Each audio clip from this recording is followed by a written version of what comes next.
I guess that topic kind of makes me jump back to first topic you brought up, which was DeMar and Zach falling 11 spots, and it's because the young guys on these teams that have been rebuilding are now becoming better than the star players that you've invested in heavily to move forward with. And they're falling further down the list. Right. And That's right. The other thing that makes me think of is, do you think AK like cries every night before he has to play Denver?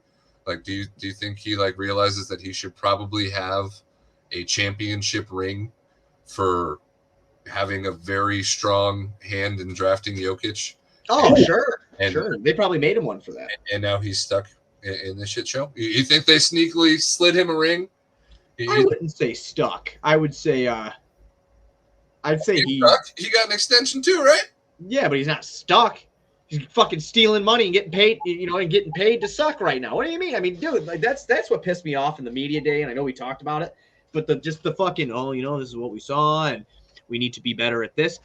Okay, I need to be 6'4". I'm not. You don't have the roster to fucking do it. You don't. You're supposed to win. You're supposed to win a championship. Plus, they went to Tennessee. And they had a group bonding event. All those motherfuckers practiced for 6 hours and then went and hit fucking Broadway. I listened to Klay Thompson tell me that him and Steph Curry did not bond until he played together with him on Team USA, even though they were teammates. And that's when everything changed.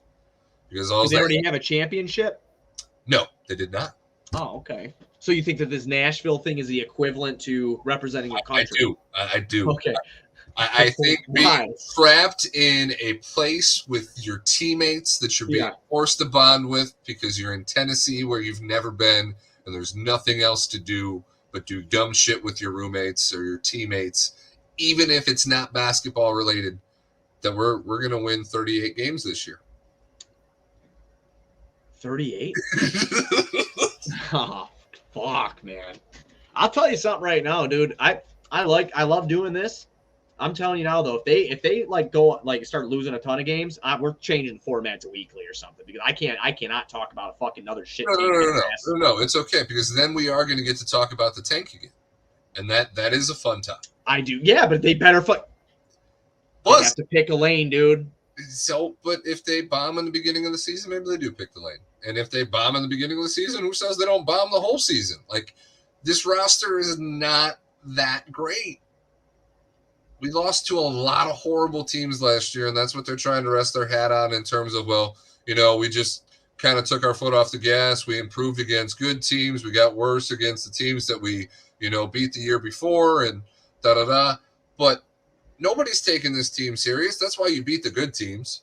It's because they play you like you are the bad team. Right. Yeah, right. They play down to their competition. You're the bad team here. I love when people are like, well, the Bulls just play down to their competition. Nope. Nope. That's why they beat the down too.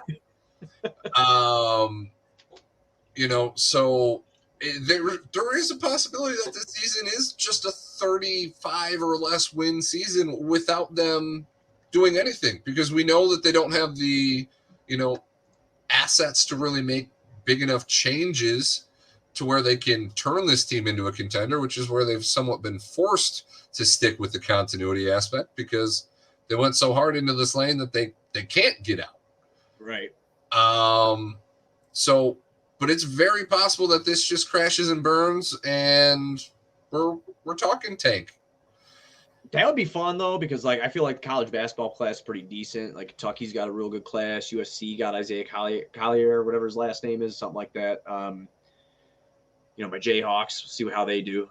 And that's why we're going to be wrapping this up here in a couple minutes because when you're not a contender, the only thing that is exciting is a prospect the caliber in any sport like a Connor Bedard, where your team gets the dude that can be that dude that gives you the opportunity to contend. And who knows? Maybe the Bulls surprise us and we get to be happy and we don't have to be depressed and we'll be excited to, do the show after every single game like we do. And we have done forever. But if it gets to that tank part, that stuff's fun to talk about too. So it is. I'll tell you this. We're going to be here. I don't even know why you're joking about it. I know I'll be here. I know. It's like in my DNA.